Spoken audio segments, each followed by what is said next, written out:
Welcome back to America's Voice Live.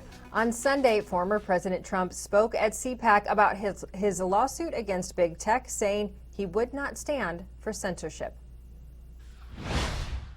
We are taking Mark Zuckerberg's, Jack Dorsey, and the other Silicon Valley billionaires to federal court, and we will keep on fighting until we have stopped this assault on our liberties and until we have restored the sacred right to freedom of speech for every single American. Who would have thought? Who would have thought?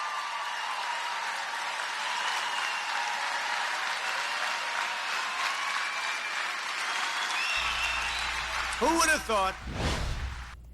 Now, I want to bring in our next guest. He is a big tech whistleblower, Ryan Hartwig. Ryan, when you hear this, what do you think about this lawsuit? This lawsuit was announced last week. It sounds like there are already tens of thousands of people who have joined this lawsuit. Give us your assessment. Yeah, Trump's lawsuit is based on the First Amendment, and it's basically determining whether or not these companies are acting as state actors, or whether they're just giving permission to do these things. So that's the big question the courts have to determine. It's the difference between being given permission and versus authorizing someone. So I mean, a private corporation, they can still be considered a state actor. So people say, oh, well, they're a private corporation. Well, they can still be a state actor, but you need to have enough proof that these people, or these big tech companies, are acting effectively acting as a market manipulator. So that's the question we need to be asking. So that's in summary is Trump's lawsuit is he's alleging that these big tech companies were receiving specific instructions, direction from the government. All right, so that's what you mean by state actor. For our audience who doesn't know, explain what exactly a state actor is and how that manipulates people. Yeah, so being a state actor is essentially, in a way, being a government agency. So the Congress in 1996, when they wrote Section 230, they delegated their authority to these private companies, and that's another question as well, is whether or not they had the authority to even delegate that to begin with. Does Congress have the ability to restrict free speech? And so, Congress gave these civil liability protections to big tech, and so big tech is acting as a state actor in that they are, enforcing or restricting people's free speech online. So that's the state actor argument. And so, for example, Cory Booker back in December, when he suggested to Mark Zuckerberg that Facebook ban Trump, was that enough? Will the courts look at that and say, yes, Booker was giving specific instructions to this private company to take action against Trump? So there's some questions that the courts will determine, the judges will determine with this lawsuit.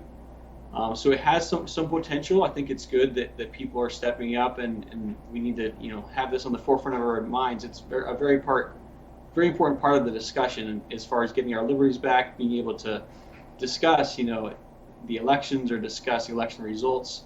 All of it's tied to big tech, and whether or not we can openly discuss things in this public square. And I think the strongest argument of Trump's lawsuit is that these big tech companies are they're controlling the public square, and the internet and Facebook and Twitter have become the de facto public square. So I think that's the biggest part of the argument. Technology's changed things so much, but we really are in a world where online internet it's no longer a private space. It is public. It is a public area.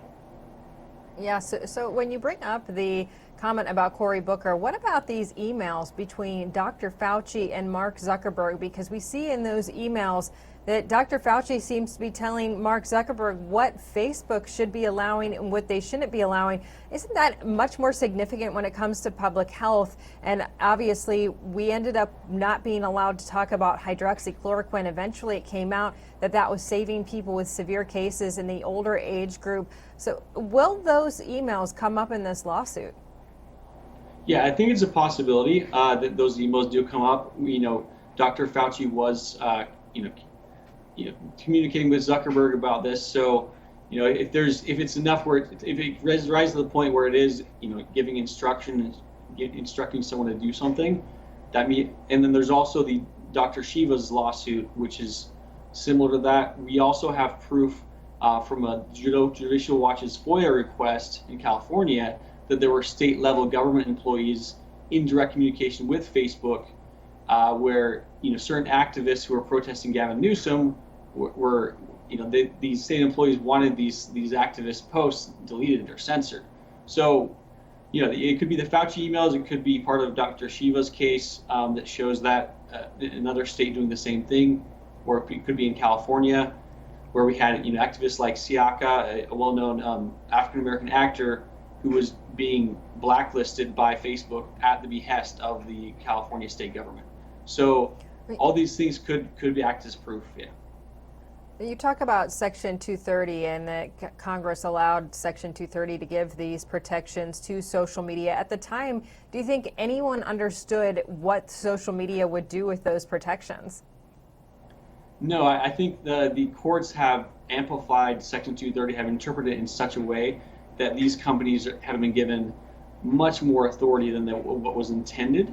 So the Ninth Circuit Court has interpreted Section 230 in a way that is damaging. So the Good Samaritan provision of Section 230 is not being applied as it should be in the law. It's not being interpreted correctly.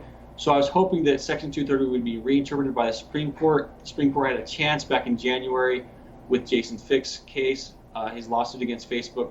But of course, the Supreme Court chose not to hear the case. Seems like that's a trend where they're choosing not to hear the most important cases.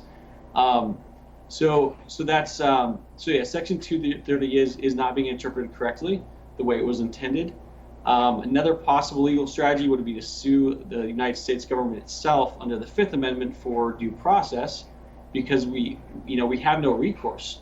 And I think that's what Trump's trying to accomplish in a way. But we can't sue Twitter or Facebook, and they're saying they have these protections. But if indeed they are acting at the behest of the government and restricting their free speech, then we should have due process. There should be measurable bounds for these community standards that Facebook gives us. They should be uniformly applied, and none of that is happening. And I studied Facebook's internal policy documents for 2 years, and I document all the exceptions and bias that they have, and I write about that in my book, Behind the Mask of Facebook. So really, yeah, we really need to fix Section 230. But I think some of these legal strategies hopefully will help and help us get to the point where we can either repeal Section 230 or reform it. But so far, the courts haven't really been willing to help us in that fight.